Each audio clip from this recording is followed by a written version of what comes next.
ನಮ್ಮ ಮಕ್ಕಳಿಗೆ ಊಟ ಮಾಡಿಸೋವಾಗ ಟಿ ವಿ ಅಥವಾ ಮೊಬೈಲ್ ತೋರಿಸ್ತಾ ಊಟ ಮಾಡಿಸೋ ಅಂಥ ತಾಯಿ ನೀವಾಗಿದ್ದೀರಾ? ತಾಯಂದರೆ ಆ ರೀತಿ ನೀವು ಮಾಡ್ತಾಯಿದ್ದರೆ ಮೊದಲು ಸ್ಟಾಪ್ ಮಾಡಿ. ಯಾಕಂದರೆ ಮಕ್ಕಳು ಮೊಬೈಲ್ ನೋಡ್ತಾನೋ ಟಿ ವಿ ನೋಡ್ತಾನೋ ಊಟ ಮಾಡ್ತಾಯಿದ್ರೆ ಏನು ಊಟ ಮಾಡ್ತಾಯಿದ್ದೀನಿ, ಯಾಕೆ ಮಾಡ್ತಾಯಿದ್ದೀನಿ, ನನಗೆ ಊಟ ಸಾಕಾ ಬೇಕಾ ಅನ್ನೋದು ಕೂಡ ತಿಳಿಯಲ್ಲ. ಅದರಿಂದ ಏನು ಒಳ್ಳೆಯದು, ಆ ಊಟದ ಮೌಲ್ಯ ಏನು ಅಂತ ನಮಗೆ ಅಂದರೆ ಮಕ್ಕಳಿಗೆ ಗೊತ್ತೇ ಆಗಲ್ಲ. ನಾವು ಅದನ್ನು ಮುಚ್ಚಿಡಿಸ್ತಾ ಇದ್ದೀವಿ.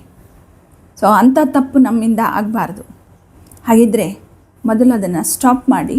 ಹಾಗಾದರೆ ಸ್ಟಾಪ್ ಮಾಡಿದರೆ ಅದ್ರ ಬದಲಾಗಿ ನಾವು ಏನು ಮಾಡಬೇಕು ಅನ್ನೋದ್ರ ಬಗ್ಗೆ ಶನಿವಾರ ಸಂಜೆ ಫ್ರೀ ವೆಬಿನಾರಲ್ಲಿ ನಾನು ಅದಕ್ಕೊಂದಿಷ್ಟು ಪರಿಹಾರಗಳನ್ನು ಅಥವಾ ಸೊಲ್ಯೂಷನ್ಸ್ನ ಹೇಳ್ಕೊಡ್ತೀನಿ.